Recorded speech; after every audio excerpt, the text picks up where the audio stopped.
Hello guys, welcome to verified reaction YouTube channel. मैं हूं सबा इस्माइल और मेरे साथ हैं नवीद बलोच। कैसे हैं आप सब? उम्मीद करते हैं आप सब खैरियत से होंगे। Today we react on the newest state of India. जी हां, तेलंगाना स्टेट अमेजिंग फैक्ट्स के साथ हाजिर हैं। सबसे पहले ये वीडियो देखते हैं, उसके बाद इस पर मजीद डिस्कस होगी।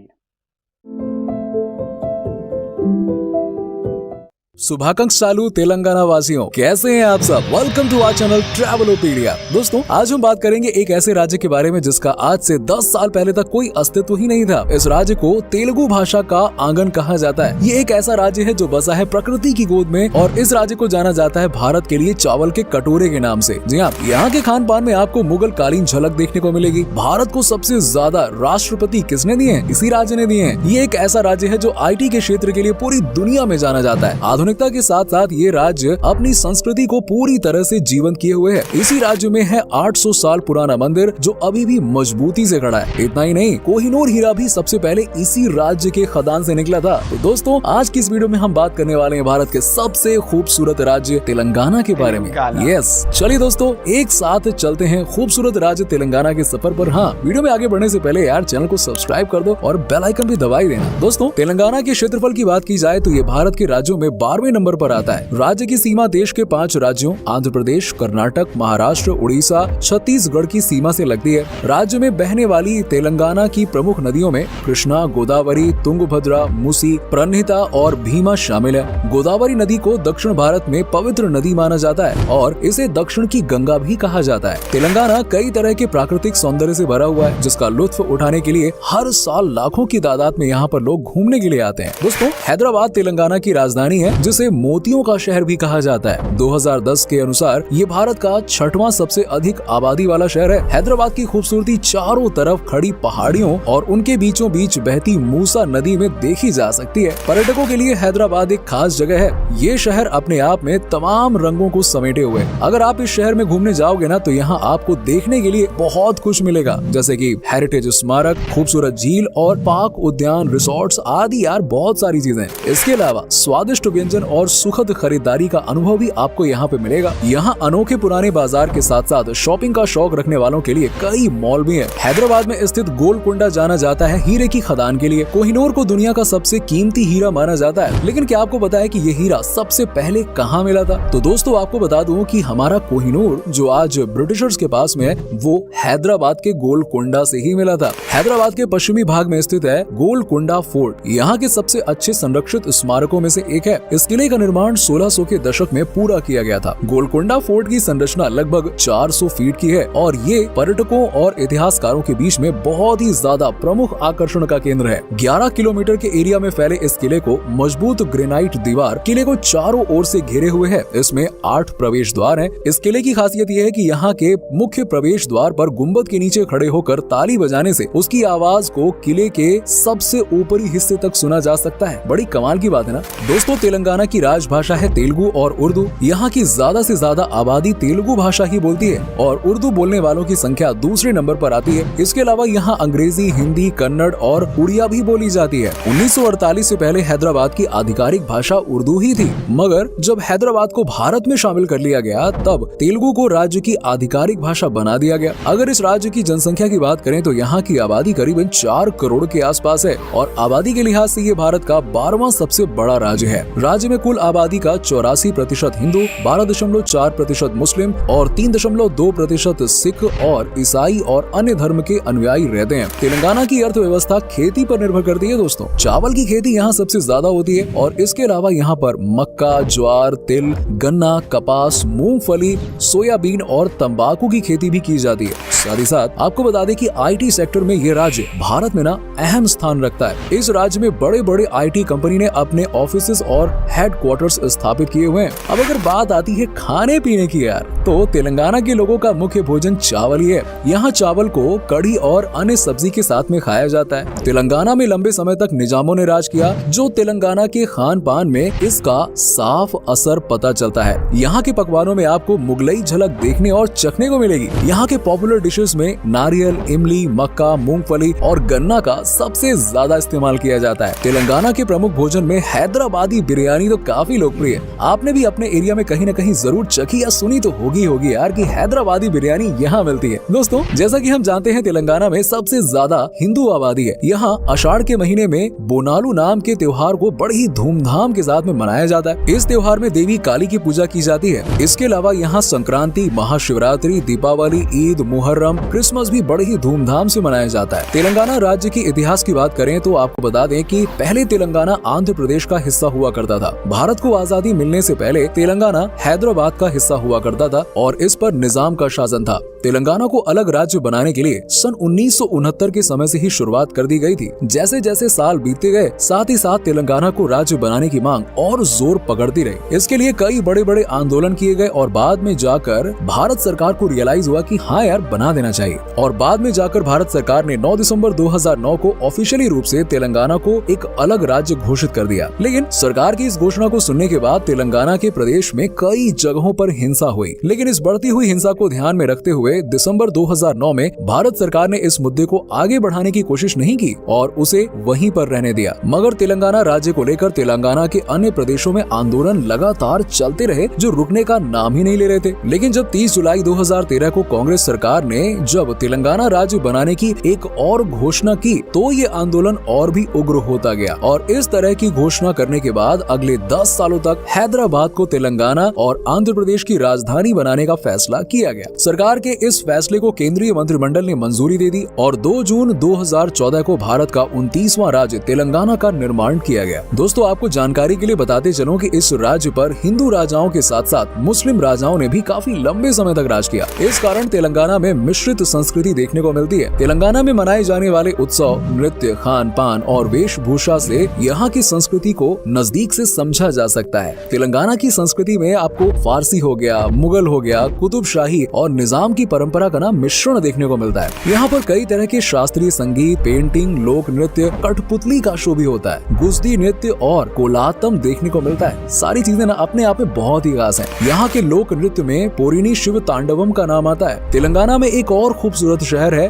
वारंगल, जो अपनी पुरातन और सांस्कृतिक विरासत के लिए जाना जाता है। इस शहर में एक तरफ कई किले और मंदिर हैं, तो वहीं दूसरी तरफ कई तालाब और झरने हैं, जहाँ आप शांति भरे कुछ पल बिता सकते हैं और सुकून हासिल कर सकते हैं। यहाँ बहुत से प्राचीन खंड हैं जो प्राचीन काल की स्थिति बयान करते हैं। तेलंगाना के इस शहर की यात्रा जीवन में एक बार तो यार जरूर करनी चाहिए। दोस्तों, क्या आपको पता है कि तेलंगाना का मतलब क्या होता है? इसका मतलब है तेलुगु और आंगना का संगम, जहाँ तेलुगु भाषा का प्रतिनिधित्व करता है और आंगना का मतलब तो आप जानते ही हैं। तो दोस्तों, ये हम सभी जानते हैं कि भारत में मंदिरों को बड़ी ही आस्था का केंद्र माना जाता है। देश में ऐसे कई मंदिर हैं जो काफी रहस्यमयी हैं और यहाँ हम आपको एक ऐसे ही मंदिर के बारे में बताने जा रहे हैं जो कि 800 साल पुराना है। ये मंदिर तेलंगाना के वारंगल में स्थित है। इस मंदिर को तैरने वाले पत्थरों से बनाया गया। वारंगल में स्थित रामप्पा मंदिर भगवान शिव को समर्पित है। इसका नाम इस मंदिर को बनाने वाले शिल्पकार रामप्पा के नाम पर रखा गया। 12वीं सदी में बने इस मंदिर का निर्माण काकतीय वंश के महाराजा ने करवाया था। मंदिर के शिल्पकार रामप्पा के काम को देखकर महाराजा गणपति देवा काफी प्रसन्न हुए और इसका नाम रामप्पा के नाम पर ही रख दिया। इस दौर में बने भारत के ज्यादातर मंदिर अब खंडहर में तब्दील हो चुके हैं, लेकिन कई प्राकृतिक आपदाएं झेलने के बाद भी इस प्रसिद्ध मंदिर को ज्यादा नुकसान नहीं पहुंचा है। शिवरात्रि के दौरान इस मंदिर में श्रद्धालुओं की भीड़ लगी रहती है। रामप्पा मंदिर को बनाने में 40 साल का समय लगा था। ये 6 फीट ऊंचे प्लेटफॉर्म पर बने इस मंदिर की दीवारों पर महाभारत और रामायण के दृश्य उकेरे गए हैं।